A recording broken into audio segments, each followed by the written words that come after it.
1370 AM, 96.3 FM, The Source.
Is actually based loosely on my grandfather, who I really didn't know well. He had been a private game warden for the Biltmore Estate. I'm sure some of your listeners are familiar with the Biltmore Estate up here in the mountains. Oh, is that where you are right now?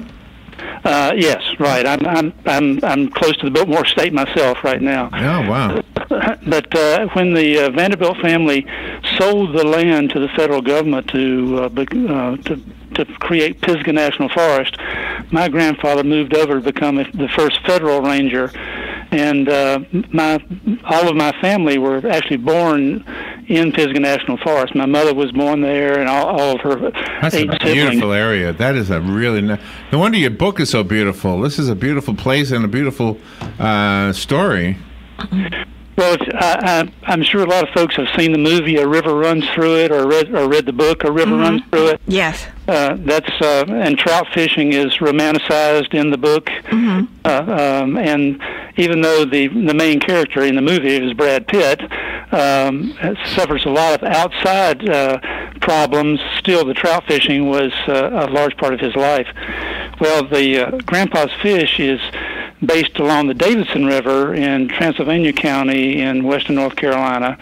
And instead of Brad Pitt, the main character is a 14-year-old boy who is sent to live with his grandfather while his parents go to Baltimore to work in a shipyard during World War II. The grandfather did not want the boy to be there, and the boy certainly didn't want to be there. And that during that summer of 1943, he experiences an awful lot of adult issues. He learns about domestic abuse, insanity, murder, but believe it or not, it does end up as a happy ending with the book for the book being showing a lot of family love. So make the connection for us. Maybe give us some insight. Where does this come from? Does it come from your own experiences? Well, the grandfather that I mentioned to you, my own grandfather, was a sort of an honorary old cuss. He wore knee-high snake-proof boots, had a large pistol on his hip, wore a slouch hat, and grew up, quite honestly, living in the mountains. He was born in the 1890s, and pretty well supported a family by hunting and fishing until he actually became a game warden.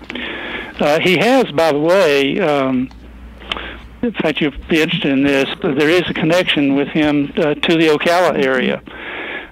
He was transferred to Ocala National Forest.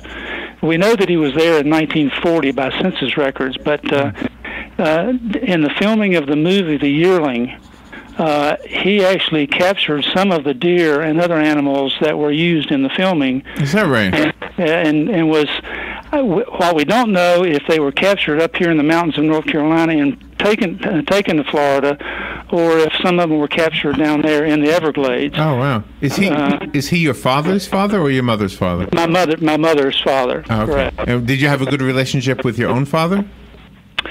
My own father was not a fisherman, and he never took me fishing. So I depended on uncles and this grandfather to kind of inspire me to become a fisherman. Well, that's kind of sweet.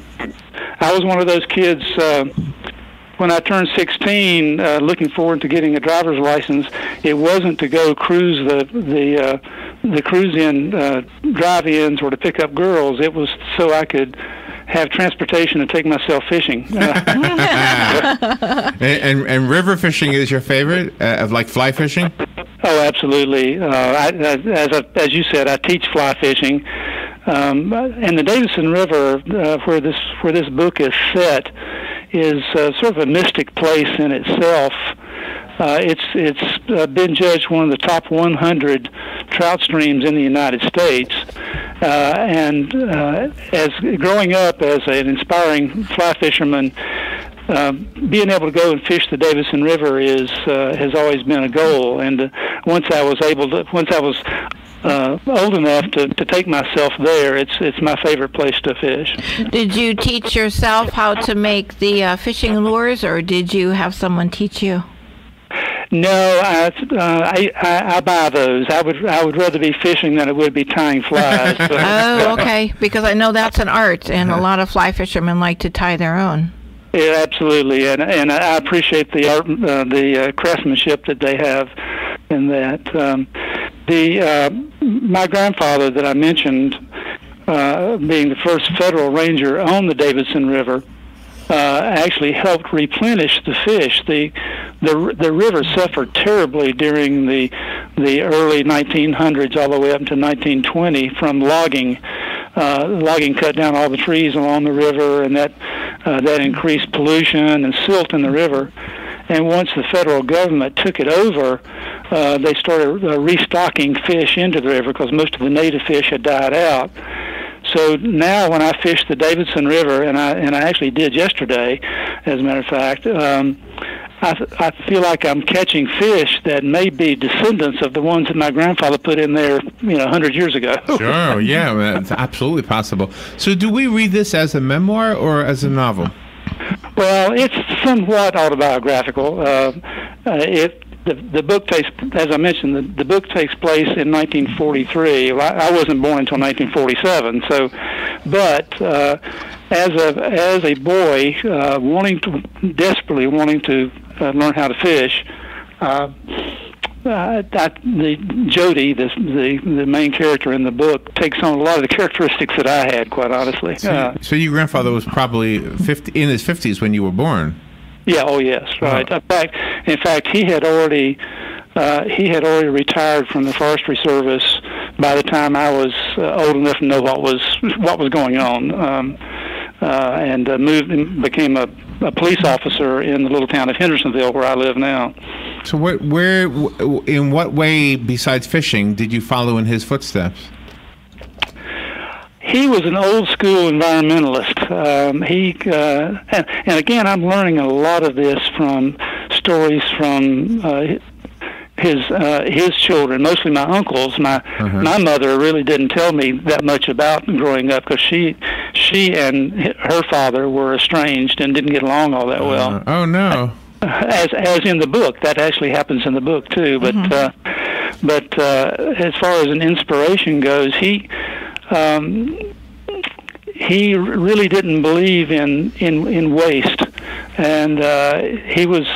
Again, he was a forest ranger and game warden during the Depression, and there was a lot of poaching that went on for people try to feed their families, but by killing deer and killing other animals to feed their family in the forest. One of the methods that they used for poaching was to shine a spotlight. They would hunt at night and shine a spotlight on the deer, and the deer would be frozen by the spotlight. Well, my grandfather had a mounted deer head with glass eyes, and he would hang it in the fork of a tree, and when a poacher would come by and shine a spotlight on the deer and those glass eyes would shine, my grandfather would go and arrest the man. Well, I inherited that stuffed deer head. Wow. And it was filled with bullet holes. Oh my! What a cool thing to have as a memory. That is really cool. It seemed like your grandfather was a conservationist before we even heard of the word conservationist. Oh, absolutely. He helped replant trees in the forest, and his real joy was protecting the as he called them, creatures. And he had 9 children, and they all grew up in the national forest. They raised orphan fawns, deer. In fact, they raised them, and that's how they made spending money. By raising the fawns to a certain age, and then they were traded with Canada for replenishing wild turkeys in the mountains in North Carolina, and the children got paid spending money for that. They had a pet bear. They had adopted it as an orphan, but when it got much larger, it had a bad habit of grabbing one of the 9 children and rolling down the bank into one of the pits. Eventually, it was so big that they tried to transport it further up in the mountains. And the first time they did, my grandfather put it in the back of his truck and took it up in the mountains and released it. But the bear made it back to the house before my grandfather did. Oh my gosh! Isn't that? He didn't want to be alone. He knew his family. Right. The character of Jody really morphed into someone that was unsure of himself to someone who sort of became a person of the world. Confidence. Well, that's true. He knew nothing about fishing. He knew nothing about his grandfather, quite honestly, when he was sent to live with him. But the learning to be a fly fisherman is really a metaphor for him facing some of the issues that he faced and growing up quite a bit during that summer. And he also had a sort of a love interest too. Right. There was a mountain girl who was the daughter of a lady who did some housekeeping for the grandfather, and she was a year and a half older than Jody, but she taught him how to fish with a cane pole and live bait, but he wanted to learn how to fish with a fly rod and dry flies. But she had a lot of issues herself. Her father was abusive with her mother, and a lot of issues. But Jody fell in love with her, and he learned a lot about life also during a skinny dipping episode when they swam in the water. But she became a lifelong memory for him after growing up. Sure did. So you knew these stories because they were told to you by your uncles? I'm trying to understand this. About the grandfather and the stories about what it was like to grow up in the mountains during both the Depression and early in World War II. Right. A lot of the things that Jody went through, of course, it just comes from my imagination. Okay. So are your uncles still alive? No, they've all passed away. I do have one. Aunt who was married to one of the uncles who is still living, and she joined the family after all this took place, but she does remember some of the things that her husband told her about growing up in the mountains. But Jody also learned about self-preservation while he was in the woods. I mean, like rattlesnakes. Well, yes. He faced he faced a timber rattler that he had to run away from, but he did have to face that. He faced quite a few things, quite honestly. Cruelty to animals. His grandfather had to kill an injured bear cub because it was hit by a logging truck, and he had to watch. He had to actually watch the bear cub being skinned in order to preserve the.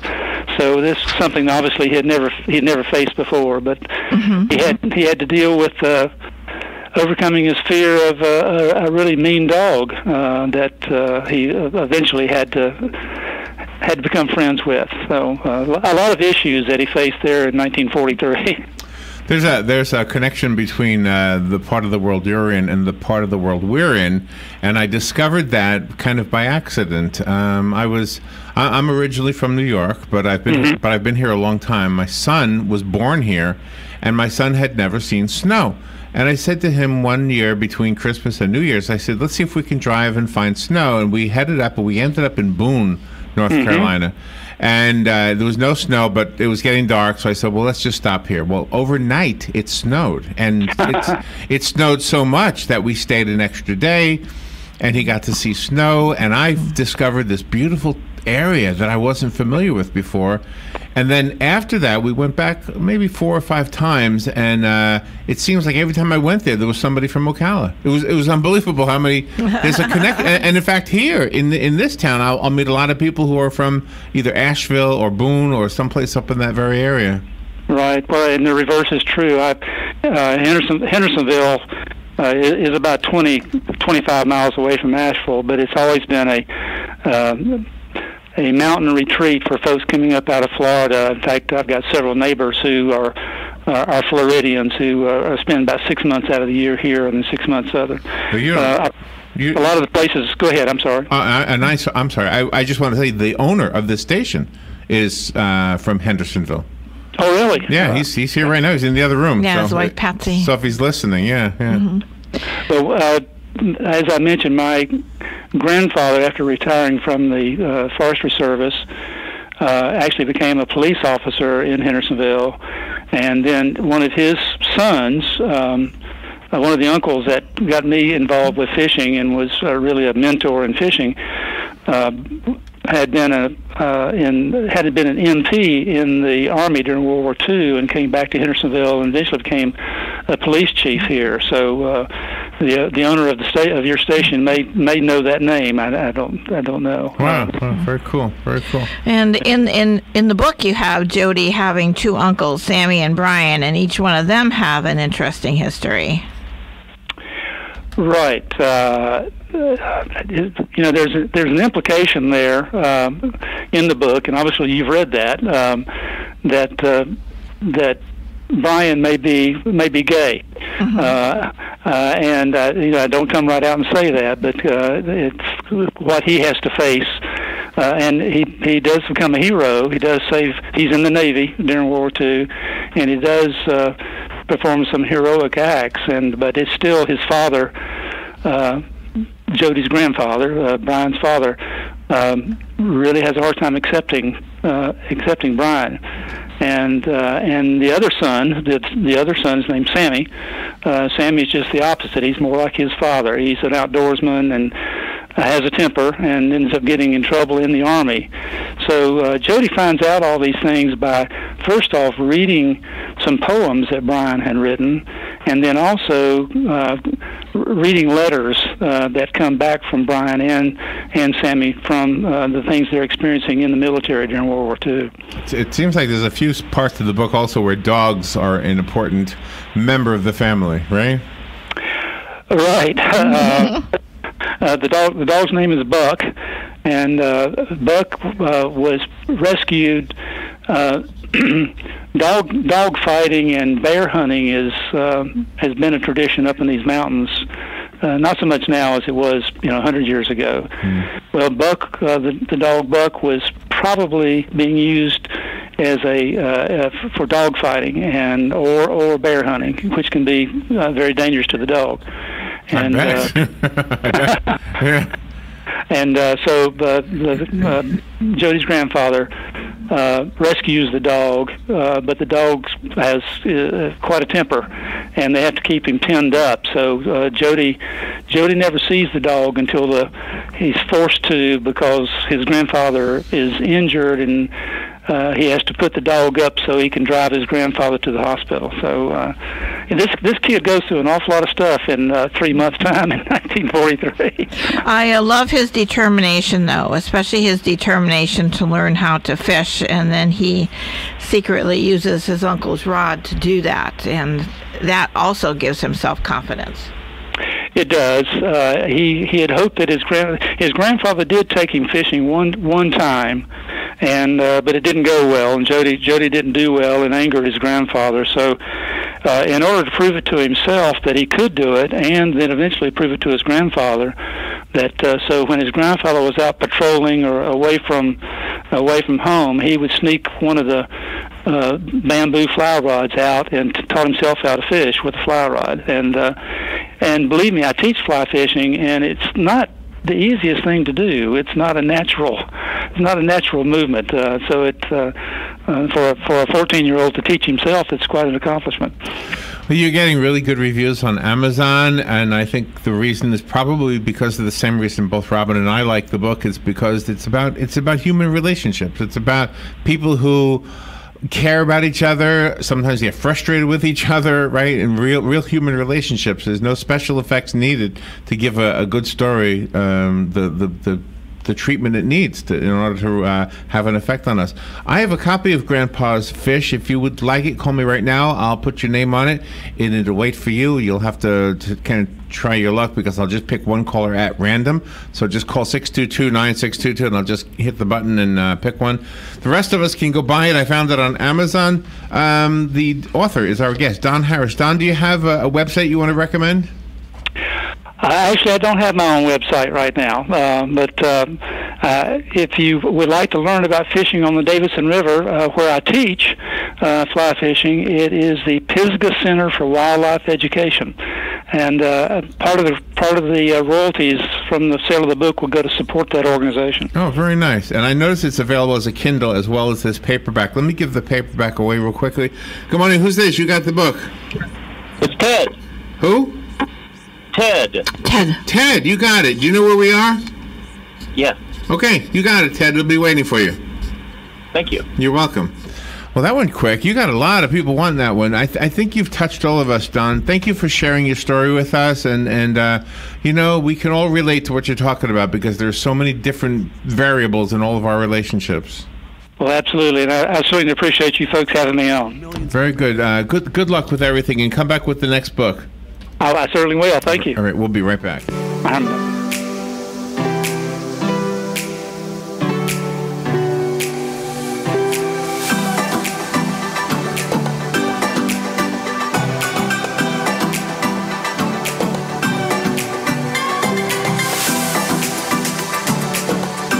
There's a real Italian bakery in Ocala. They get it from this Italian. The cannolis, the Napoleons, the cream puffs, ask Glenn.